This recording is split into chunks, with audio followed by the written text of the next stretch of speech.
Okay, what about the p block elements? These are the p blocks. Okay. All right. So boron would be helium core.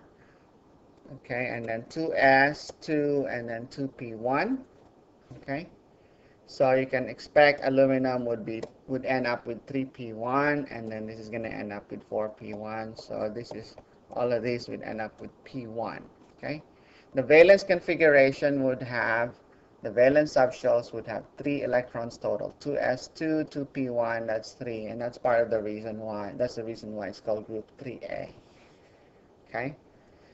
The valence s and p subshell here for this column 14 would have 4 valence electrons because this is going to end up with P2. So carbon would have, for example, a helium core, okay, and then 2s2, 2p2. So you're looking at 4 valence electrons for carbon, okay, 4 outermost electrons. In the outermost shell, the largest end, there are 4 valence electrons. So you have P2, and this is going to be P3, P4, P5, and then this group right here, P6. Remember, helium is just 1s2.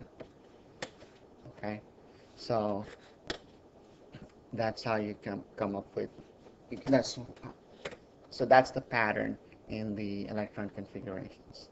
Let's apply that. Which atom has an electron configuration of 1s2, 2s2, and so on, ending with 4p5? Well, just P1, P2, P3, P4, P5. So it's one of these, right? And then the highest n, the highest n is 4. So row number 1, row number 2, row number 3, row number 4. So it's in row number 4.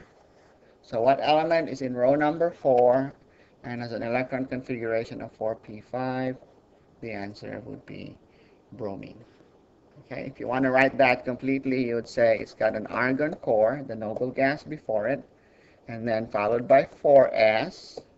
So you can put 2 in the 4s, and then followed by 3d.